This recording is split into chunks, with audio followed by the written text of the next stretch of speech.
نحمده ونستعينه ونعوذ بالله من شرور أنفسنا ومن سيئات أعمالنا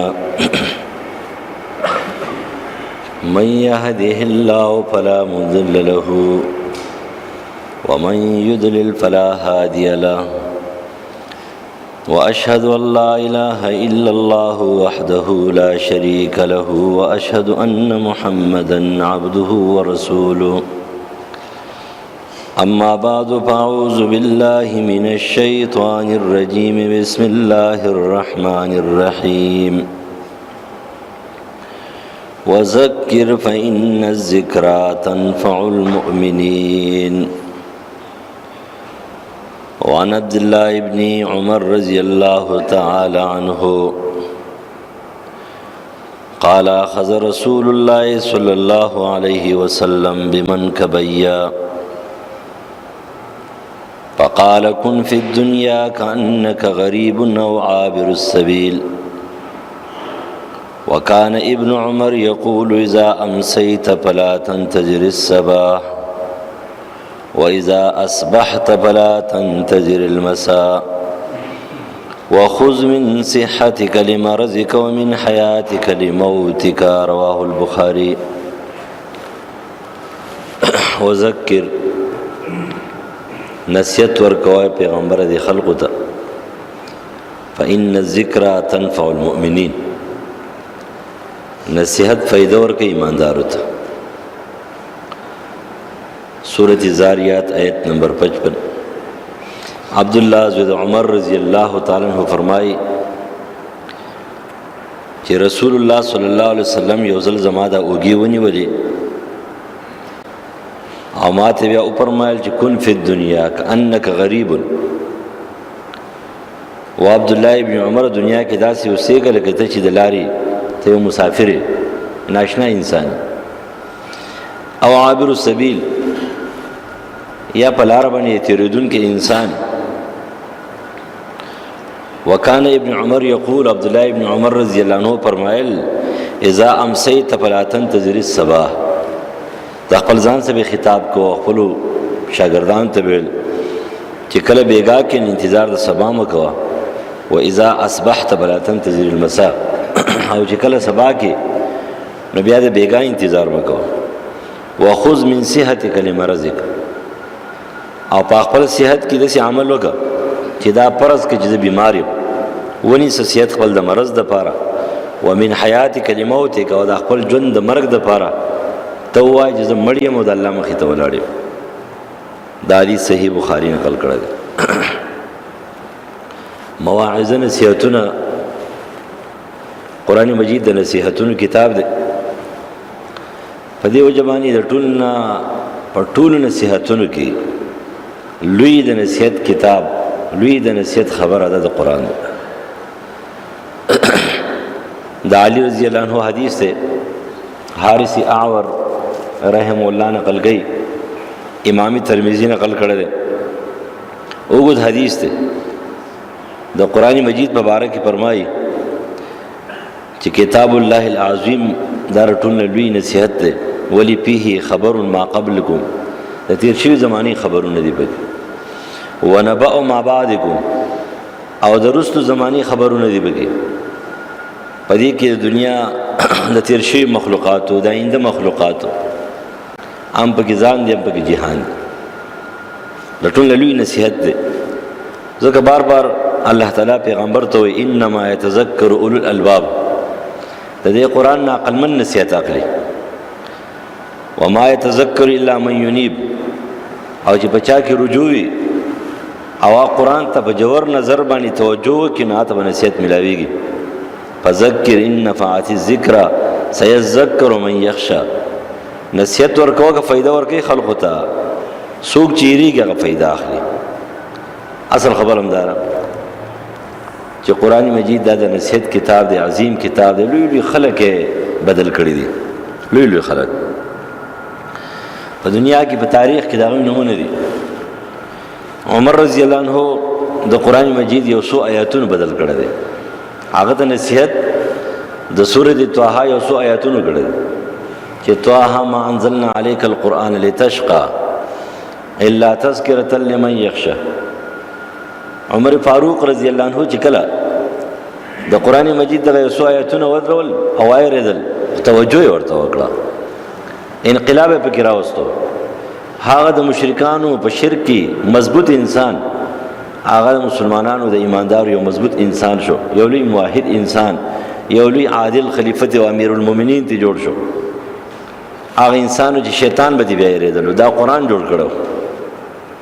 قران مجید پاک انقلاب راوستل چې نبی علیہ السلام فرمایي تیر شوی قومونو کې محدثون چې هغه په زړه کې الله تعالی داسې خبرې اچولې او کپدی امت کې دین هغه عمر فاروق رضی الله عنه دی چې دا په زړه کې خبر راشي بس هغه شانتي الله تعالی کوي، هغه شانتي نزول کوي. و دا عمر رضی الله عنه د قران نصیحت قبول کړو، ځکه به انقلاب راغلو. نو خلک انقلابات او بدلی دی بدلول او دا شیزونه په نورو کتابونو کې ګوري. د الله د کتاب په ځای باندې بل کتاب کې ځای نصیحت ګوري، د الله د کتاب په ځای باندې په بل کتاب کې کامیابی ګوري. حالدار کامیابی کتاب دی او دا کامیابی کتاب دی رستو ګو بل خو د انسانانو کتابونه به یا ټیک یا به غلطي. د انسانانو خبرې چې د قران وضاحت نه، د حدیث وضاحت نه، هغه د خپل خبرې دي چې د سبق آموز کسی به یې خو لکه نور څه بنئ. نو د ټول لوی نصیحت اعظم نصیحت کتاب الله دی چې بدی کې تیر شوی قومونو د سرکشانو، د باغیانو او د نیکانو صالحانو ټول قصې دي. چا بغاوت کړی دی هغه ته سزا ملو شوې ده. داسې باغیان په دنیا کې دارا نشي.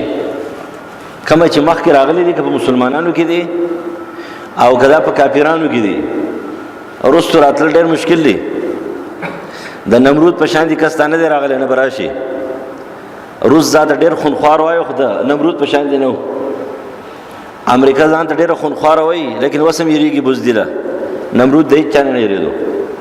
فرعون د هیڅ چا نه یریدو، شداد د هیڅ چا نه یریدو، بخت نصر د هیڅ چا نه یریدو. داسې باغیان او داسې سرکشانو چې د هغوی بغاوت او سرکشي انتها ته رسېدلې وه. هغه سزاګانې، هغه د ربوبیت دعوې، هغه ټول یې په سیند باندې لاهو شو، ختم شو، غرق او تباه شو.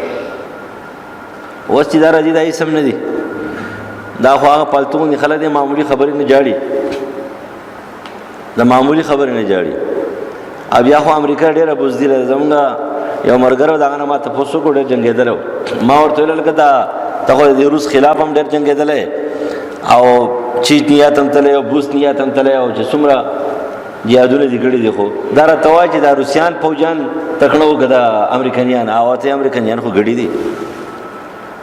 وایي روسیان چې څومره تکړه وو، ویل هغوی کې دا ارامیتوب او پته نه چې څه خوړه چې کله به د هغوی فوجي ولګېدو زخمي به شو، سیده به داسې ګزارو او رپاسه پې ورختو. اوچته ووایي نه، نه ورته جړل او نه ورته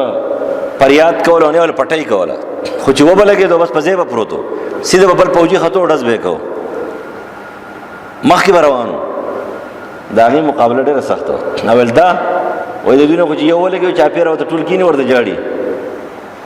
وایي دا له ډزو دي، د هېڅ هم نه دي، دا خو ګډې دي. وایي دا خو صرف د بټنو جنګ کوي، که داسې جنګ یې کولی که د هغوی په شان دي نو په لسو ورځو کې به دوی شکست خوړلی وی، ختم به وي. هغه زورور هم ختم شوي دي، په مسلمانانو کې تیر شوي دي، په بنو عباس کې تیر شوي دي، په بنو امیه کې تیر شوي دي، په خلافت عثماني کې تیر شوي دي، په خپل دور کې ښه کارونه کړي دي، خو لیکن ورسره پکې داسې تیر شوي دي چې بد کارونه یې کړي دي. خلک هغې ته حیران شي. د حجاج غوندې سړی پکې دا نه دی تیر شوی. حجاج ابن یوسف ملا علی قاری په مرقات کې نقل کوي د مشکات په شرح کې 1,20,000 کسان هغه صبر تړلی شوي نیولی شوي وجلي، اکثر صحابه او تابعین لوی لوی خلک یې وجلي دي. سعید ابن جبیر رحم الله شهید کړی دی. هغه سعید ابن جبیر رحم الله چې هغه مستجاب الدعو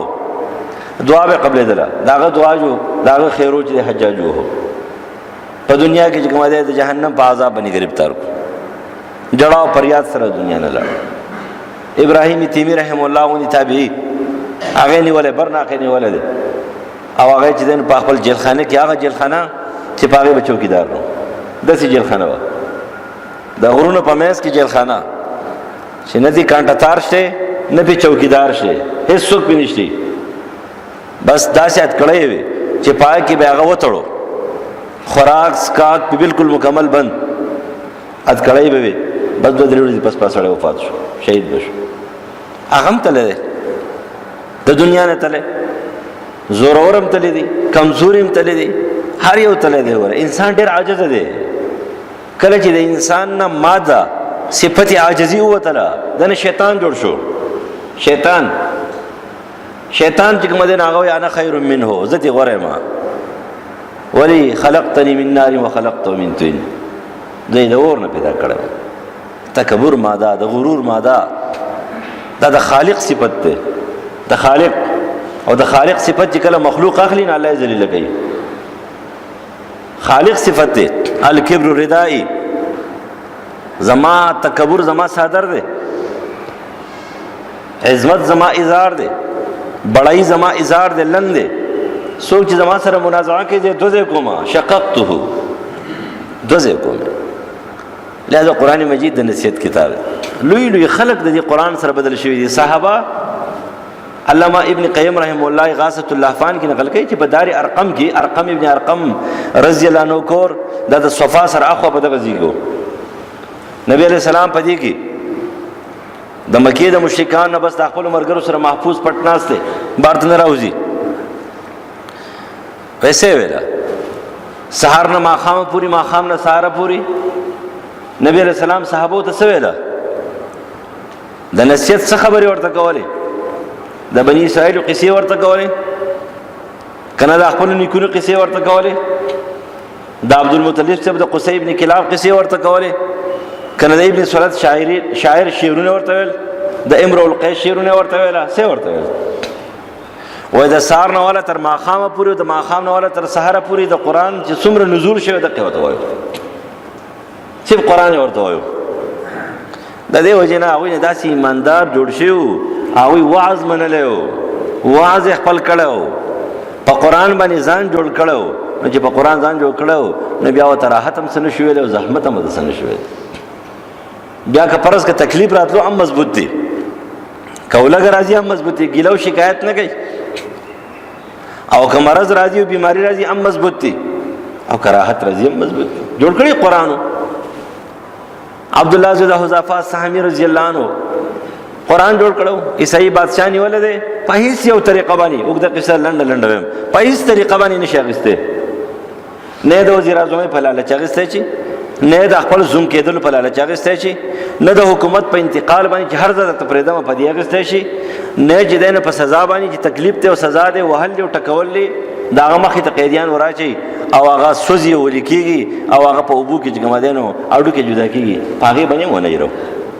نو په نرمي اثر کوي او نه په سختي اثر کوي او نه په لالچ اثر کوي او نه په دنیا اثر کوي بس مخې ته کلک ایمان ولاړل چا ایمانو قران جوړ کړ ایمانو زکه چې کله آزاد شو کنه نه صحیح بادشاہ چې کله د توکل له دی روان شو او د سره غسل شاه سواران خپل روان دي دا سه توکل ډېر زیات خپه شو په جړا شو دا ځوان د پرې خودونو دا ځوان دا د پرې خودونو د زمانه لړ اتمره لوی کمال دا لوی صفت د بس شي کو دا قران جوړ کړیو نن ټولې دنیا مسلمانان و 50 ممالک د مسلمانانو چې دا غوي پلکاو لخر دي پلکاو لخر اټمی اسلحه ور سره شته هر قسم اسلحه نه مالا مالی لیکن په ثابت دنیا اسلامی دنیا کې صرف یو ملک اغم د یو ملک صرف مشر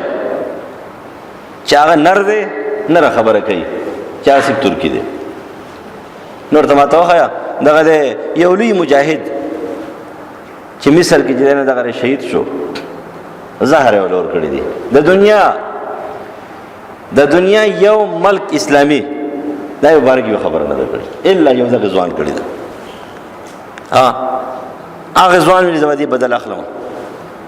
نور ویل نشي یو سړی ماته یو مولوی صاحب ویلا ول دا امام بخاری په خپل کتاب کې نه قال حسن بصری قال ابن سیرین قال فلان دا نور امامان ولې نه نقل کوي؟ نشي نقل کوله. ولې مال ویل اساني ثابتوله ګران دي.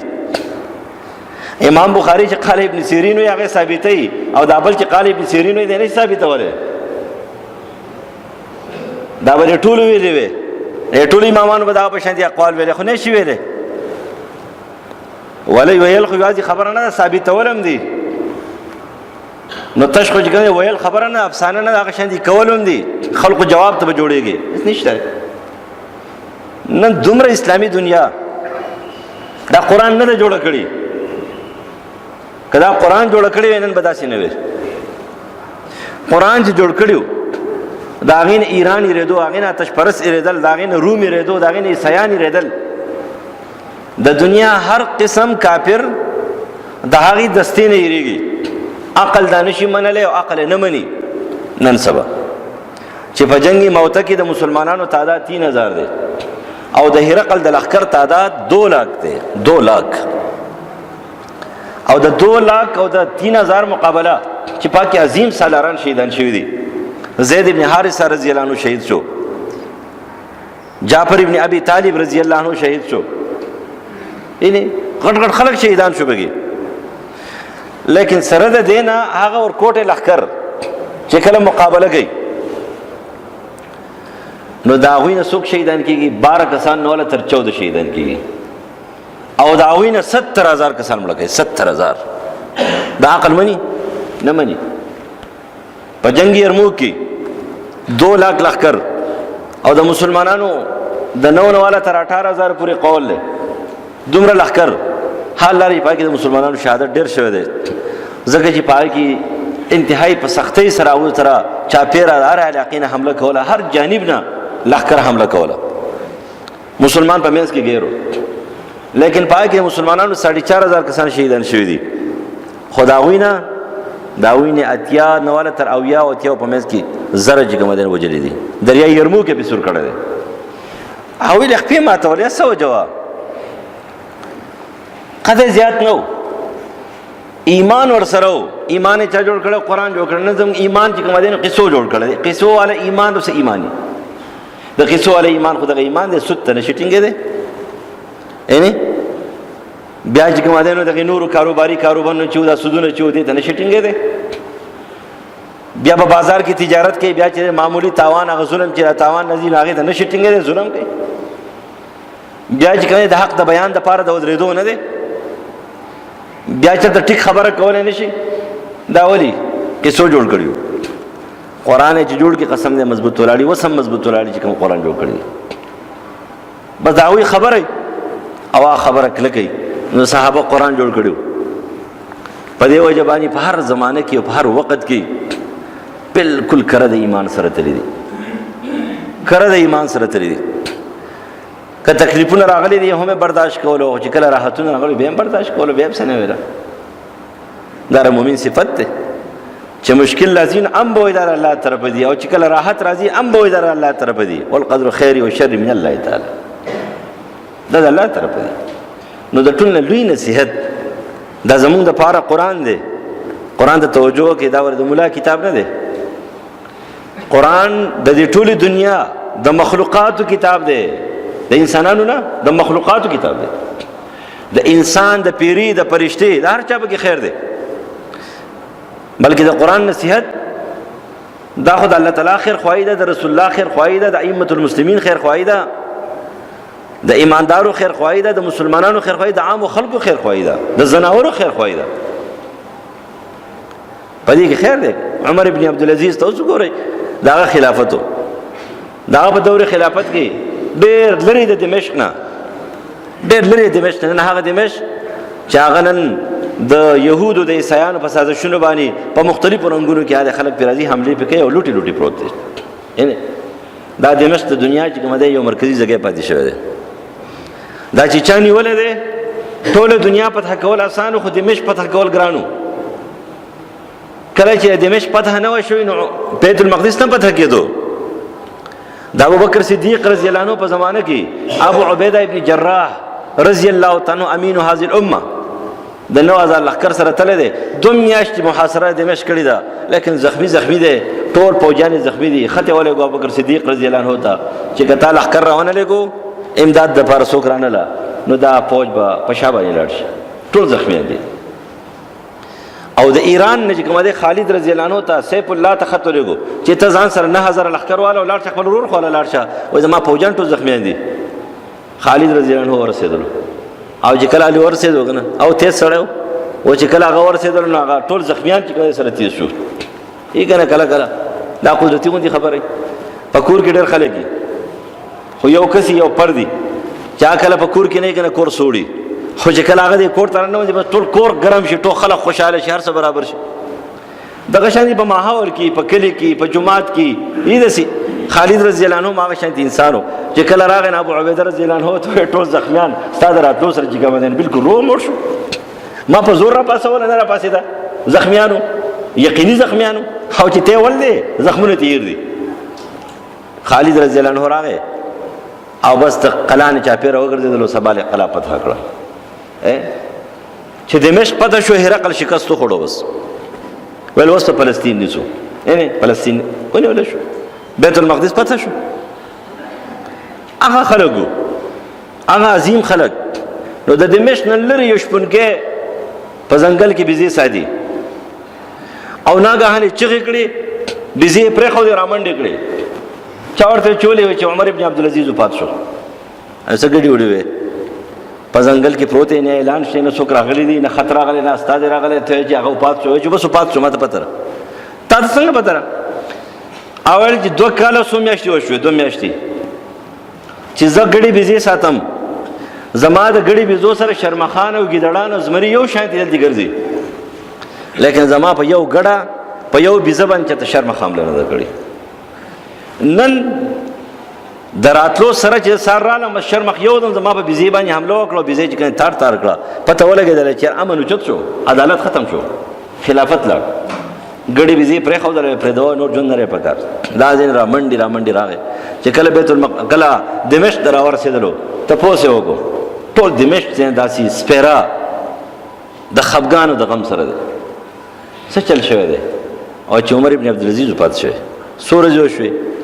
او چې سورج وشوي بس هغه چې کله کوم ورځ زیاده کړ کنه په پاتې ورځ وفات شو پیدل لاغله بس لاړ والدي قبر ته کېنا ستور ته وای چې ته خلاړې وفات شوی امن او امان لاړو د الله د قانون به څوک نافذ کوي وس او جړل غړیم پر خو دې په ځنګل کې وست پاتې شو یعنی خبر اندارا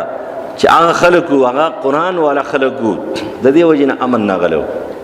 وسم ور ډېر کارونه دي ډېر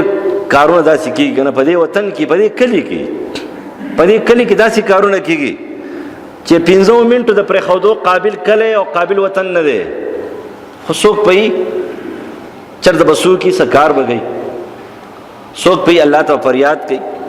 څوک پي الله ته بسوي سبا غواړي پروردگار ودا کله دا وطن چې کوم دین محفوظ کړي الله دې محفوظ وساتي خو خبردار چې زمون کارونه سړي خراب دي د قران ډېر سيو ډېر لریو د ټول لوی نصیحت سره هغه قران مجید خو من کان له قلب دا د چا د پر ان فی ذلک لذکر لمن کان له قلب او القسم والشهید قلب مراد دار چې زړی په همینا ژوندې حي ابن قیم رحم الله فرمایي حي ژوندې چې دې ژوندې دي او متوجه دي نو علم قرآن په دې کې تاثیر کوي او چې کله دې متوجه نه دي نو قرآن په تاثیر نه کوي دویم نمبر لوی نصیحت مرګ ده د قرآن مجید د آیت کریمه د سورۃ رحمان آیت نمبر 26 27 کل من علیها فان ويبقى وجه ربك ذو الجلال والاکرام هر څه ختمې دوه ولدي کل من علیها فان هر څه دا ختمېږي نبی علیہ السلام فرمایي علامه قاسمی خپل تفسیر کې نقل کړي هر څه به ختم شي کله چې د شپېلې درې موویل شي کنه یو شپېلې د هغه د فزیعه وي د هغه سره به ټول خلک هیبت کې شي د خپل کارونه به پریدي متحیر به پاتې شي بیا به دویمه شپېلې اسرافیل علیه السلام وي هغه ته صاعقه وي ټول خلک په مړه شي او بیا بل د هغه ته باسه وي بیا به خلک ژوند کېږي 40 سال بعد لیکن دغه شپېلې والا چې کله شپېلې وي دا ټول انسانان دا پیریان دا زیرو اشیاء دا به ټول ختم شي، صرف 8 فرشتې به پاتې شي. 8 فرشتې، 4 د عرش او 4 د مقربي فرشتې. ملک الموت نو الله تاسو کې څوک پاتې لري؟ وای دا تک افراد پاتې لري. وای تا افراد پاتې ویل چاو ولدغه 4 نمبر والا دا غینه به مروح والی ول وس 4 پاتې شو، 4 پاتې شو. او چې 4 پاتې شي نو ول وس د 2 روح والا، د اسرافیل نه والا، د دین روح والا او د میکائیل نه والا. کله دا غینه روح پاتې شو، څوک پاتې شو؟ وس 2 کسان پاتې شو. یو زما ملک الموت، یو جبرئیل امین دی. د دې دوانو نو فرشتي نه وای الله تعالی خپل باندې روح لري. ملک الموت نه اول روح والی ختم بشي، هغه د مرګ فرشتم لاړه نو څوک پاتې شي؟ جبرئیل امین به پاتې شي. نو جبرئیل امین ته پروردگار او چې ته ما ته ډېر مقرب او ډېر نږدې فرشته په ټولو فرشتو کې عظیمه فرشته جبرئیل امین دی. ولی قرآن وحی راوړي، د کتابونو وحی کړي دا عظیمه فرشته ده، پیغمبرانو سره متعلق فرشته. خو لیکن ما دا حکم کړی دی چې هر زیرو ختمو نه پرېږدم، نو بس تا نه ذکر روح علم د هغې نه به م روح والي. نو کل من علیها فان، څوک شته؟ هېڅوک نشته دی. دا ټول خلک به ځي چې هغه دومره لوی لوی عمرونه د فرشتو عمرونه پته نه لګي چې څومره دي، زرګاو زرګاو کلونه عمرونه هغه هم ختم شي. هغوی له د مرګ د دچکه ورکړي او د دنیا نه به داسې شي منتقل شي. نو ټول به ځو. نو د ټول نه اوچته خبره داره چې تر قرآن نه فهم کې نصیحت. دویم نمبر مرګ همیشه ځان ته وړاندې، کل نفس ذائقة الموت اینما تکونوا یدرککم الموت ولو کنتم فی بروج مشیده. او یا په احادیث صحیحو کې راځي نبی علیہ السلام فرمایي د مرګ ذکر ډېر کوي، اکثر من ذکر حاذب اللذات الموت. ډېر یاد د مرګ کوي. مرګ مرګ مرګ مرګ نه، مرګ مرګ نه، دې ته یاد وای چې ته وای چې زه مړ یم او د الله مخې ته ولاړ یم، اوس الله زما سره محاسبه کوي، زما سره حساب کوي، زما سره څه جواب دی. نن خو زموږ سره جوابونه شته که نه؟ نن به زه جج دوکه کما، وکیل به دوکه کما، قاضي به دوکه کم، مور پلار به دوکه کم، ښځه به خاوند دوکه کي، خاوند به ښځه دوکه کي، یا یو مشر دی هغه به کشر دوکه کي، کشر به مشر دوکه کي. څه به وي؟ څوک به سپینې جامې به اغوستلې وي زموږ په شان دي، تاسو به دوکه کي. څوک به چندې ته ولاړ هغه خلک دوکه کي، څوک به د الله نوم یادوي هغه خلک دوکه کي، د الله او د رسول نوم به یادوي هغه خلک دوکه کي. څوک په جدن په نورو طریقو باندې راځي، د دنیا د انجوز په شکل کې به راځي، خلقو به د لارو کوڅو خبرې کوي، دوکه به کوي. چا د بچ کوم دی نه د ډاکټر خبره کوي، دوکه به کوي. څوک به ورته وایي زه تبدیلي راولم، دوکه به کوي. څوک زه انقلاب راولم، دوکه به کوي. کله بورډونه به غټ غټ لګولي، تقدیر زما په لاس کې دی، زما په موټي کې تقدیر دی، زه بدلوم. هیڅ یې ونه کړل، ټول خره ټول ختم شو. څه وکړه؟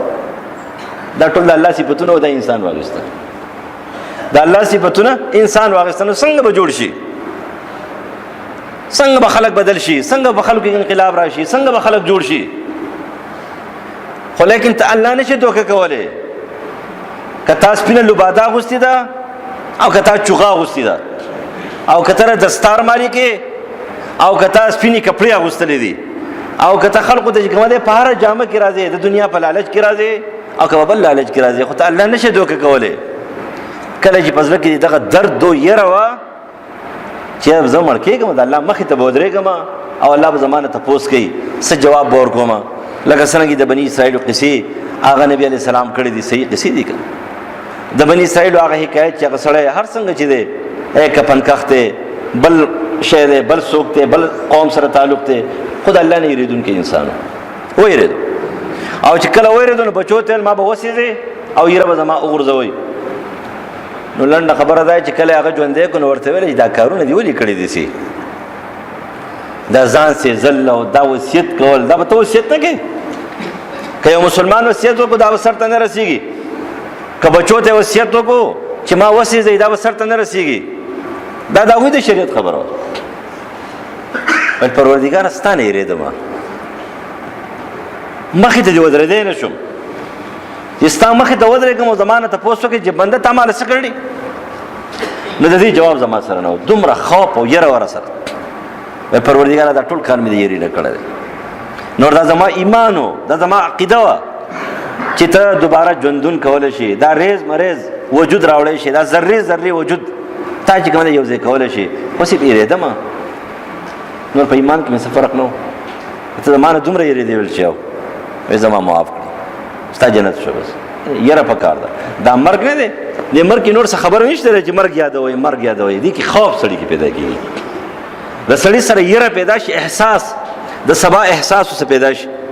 د دې وجه عمر ابن عبد العزيز رحم الله په تقریر کولو امام غزالی نقل کوي چې اما بعد فإن الله عز وجل لم يخلقكم عبثا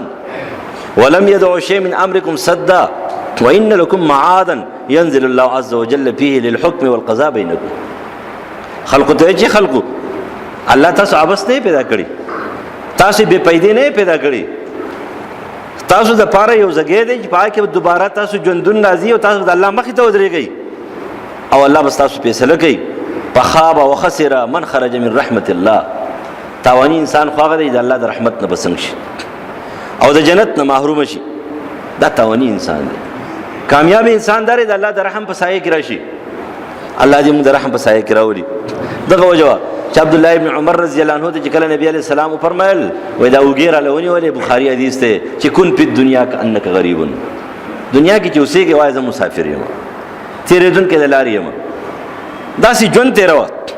هغه خپل شاګردانو ته ویل چې لکه سبا کوي بیګا کې نه سبا انتظار مکوئ او چې سبا کې د بیګا انتظار مکوئ لیکن موږ افسوس نن د مسلمانۍ حالت ته وګورئ څومره بیکاره مسلمانان یو څومره بیکاره مسلمانان یقیني ورته پته را چې دا زما حق نه دی یقیني ورته پته را زما حق نه دی لیکن چې کله هغه جرګه فیصله وکړي کله هغه یو مولوی سي فیصله وکړي او جج ولا فیصله وکړي او قاضي ولا فیصله وکړي او قاضي او جج او جرګه هغه په ټیک فیصله باندې لاړ شي لکه ظاهر ته وګوري که پرس کاوي ظاهر ته نه ګوري او هغه خبر دی غلطه فیصله کوي خو دې 100% جهنميان هغه د جهنم بیا سم خشات دی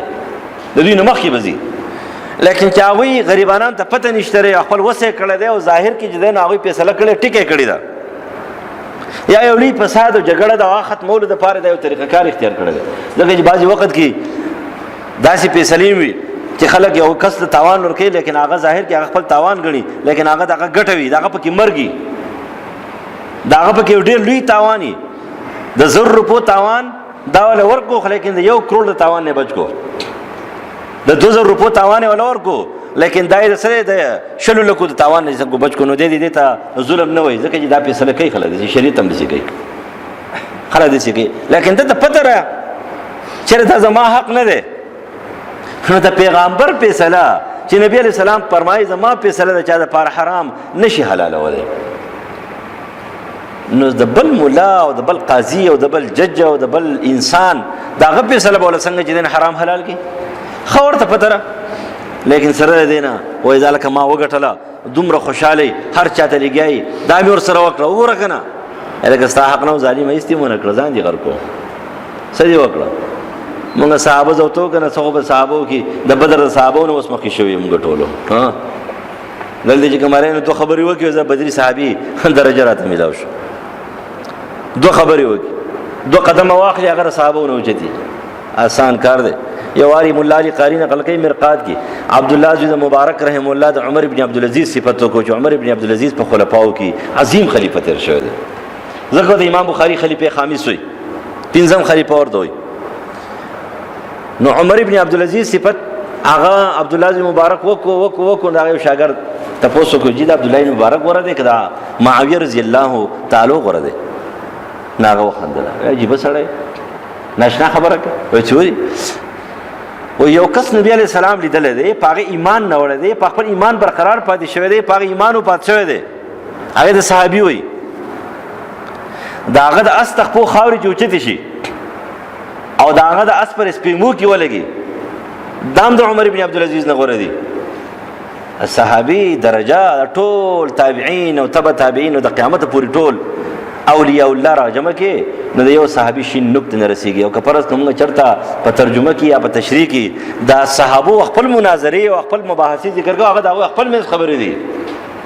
دا غي موازنه به تر نور خلق سره نه کې د نور خلق سره به نه کې لکه تاسو په دې دور کې د اسلامي نظریاتي خلک چې دا د دې تنظیمونو داخله دا تاسو صحابو سره تللی ها دا زره صحابو سره وتلی د دې زمانی مولا چې کوم دی هغه تر صحابه سره تللی، د دې زمانی چې د اسلامي کار کوي یا داعی دی تبلیغي دی یا بل څوک دی مجاهد دی هغه تر صحابي سره تللی، لکه د دې زمانی د دې مسلمان سره وتله، د دې زمانی د مسلمان سره وتله، د دې شرابي سره وتله، د دې کبابي سره وتله، د دې غل سره وتله، د دې سره وتله. کله دې نه ترونو بیا خسړې دی او کله دې نه سپکونه بیا بدتر سره دی.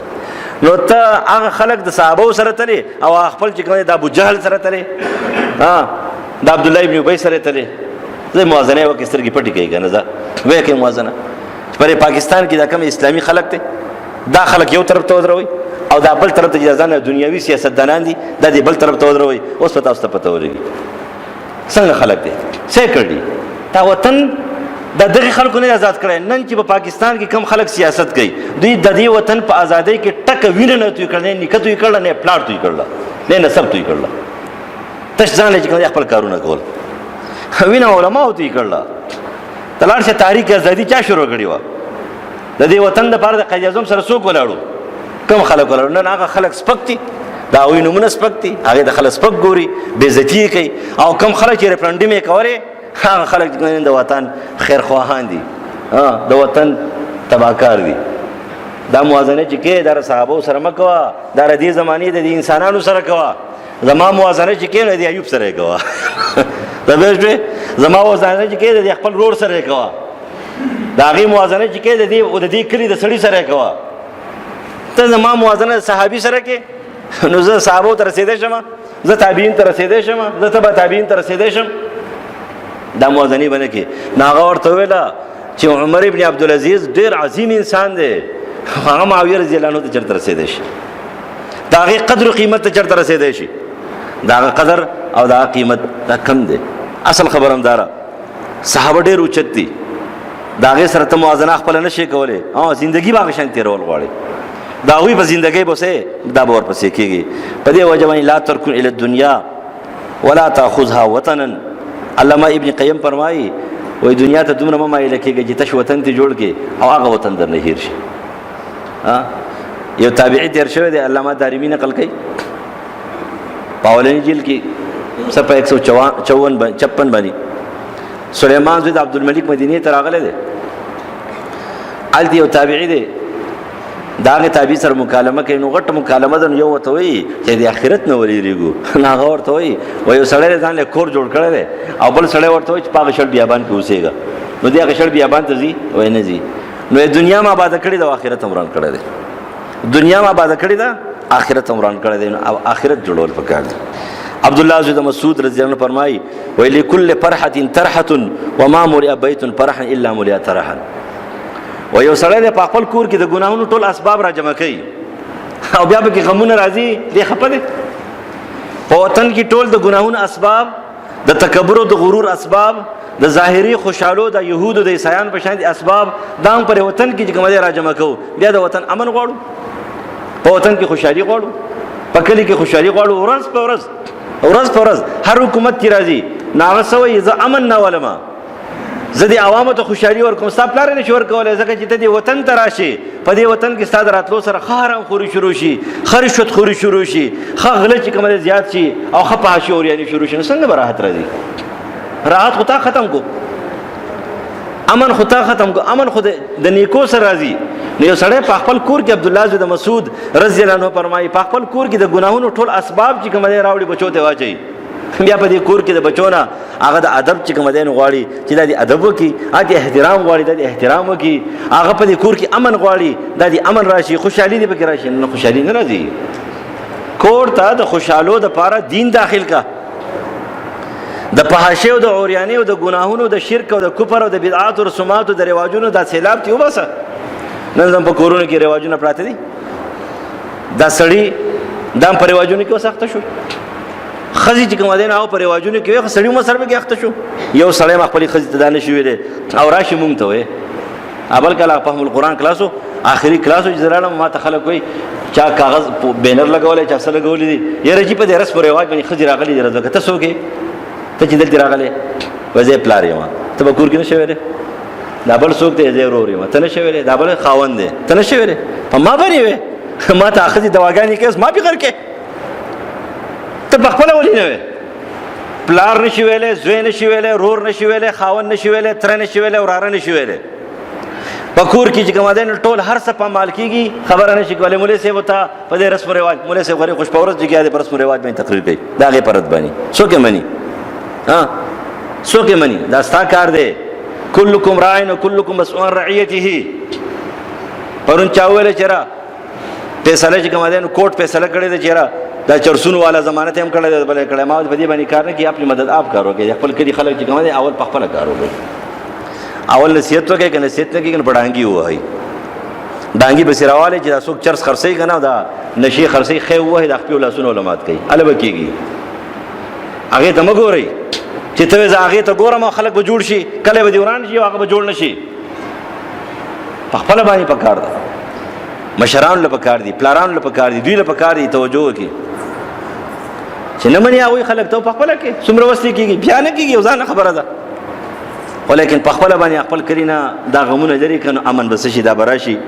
او بیا نبي علیه السلام فرمایي ما مثلي و مثل الدنیا الا کراکب ساره فی یوم سیب.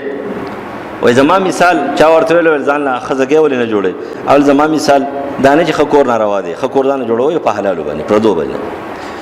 وایي زما مثال د هغې سور دی چې سخت وړوي او یو ونه وي او د هغه ونې لاندې سوری، هغه سوري کې ډډه ولګئ او بیا روان شي او بیا د هغه ځګي نه لاړ شي. بس زما دغه کار دی، لحاظ زما دومره ټایم پر دنیا کې نشته دی. اوچت خلک خبره خو ماغه دی چې هلته جمع شي. نقل کوي مر سلیمان بن داود، سلیمان علیه السلام یو ځل تیر شو په یو ځګي باندې، مارغان دي ورسره پیریان او انسانان دي، په تخت باندې سور روان دي. یو بنده بندګي کوي د بني اسرائیلو دی، والله یا ابن داود لقد آتاک الله ملکا عظیما. وای د داود علیه السلام زوی الله تعالی ډېر عظیم حکومت درکړی دی. سلیمان علیه السلام چې کله واورېدل نو وایي فقال تسبیحة فی صحیفة مؤمن خیر مما اوتی ابن داود. او یو سبحان الله دا چې د بنده په صحیفه کې ولیکلی شي او الله ته مقبول شي، دا د سلیمان علیه السلام د حکومت نه اوچت دی. د دې وجې اشرف علي تانوي رحم الله مقالات تصوف کې نقل کوي په 8 صفحه باندې چې یو ځل سبحان الله ویل دا د زرو کراماتو نه بهتر دی. یو ځل سبحان الله و چې الله ته مقبول شي، ولې هغه ولیکلی شو او کرامت خو د الله نعمت او احسان دی، هغې شکرې به ادا کړي، نوره بندګي به کړي، یا به کولی نه شي. آخري خبره بس دا واورئ، یو قصه په دې زبان امام احمد نقل کړی کتاب الزهد کې. یزید زوی د مسره فرمایي یو سړی په تیر شوي زمانه کې ډېر مالدار و، خو مال به جمع کوو، زکات پې هم نه ورکوو او نه به څه خیرات کولو، صدقه به کوله. کله چې مال زکات ته وباسي مال پاک شو، که دا په کرباو روپو باندې مال دی خو چې په دې کې د بنده حق نشته او د الله حق نشته، دا پاک دی، ته مجرم نه. خو چې کله د یو سړي سره لږ مال هم دی او په هغې کې د بنده حق دی یا د الله حق دی نو ته ناکام یې، دا مال ګندری دی. د یو سړي سره 50,000 روپۍ دي، په هغې کې زکات پاتې دی او په هغې کې د بنده حق دی، دا ګندری. او د یو سړي سره 1 ارب روپۍ ورسره دي، 1 کرب روپۍ ورسره دي، نه پکې د بنده حق شته، نه پکې د الله حق شته، نه پکې زکات شته، دا پاک مال دی، دا کامیاب دی.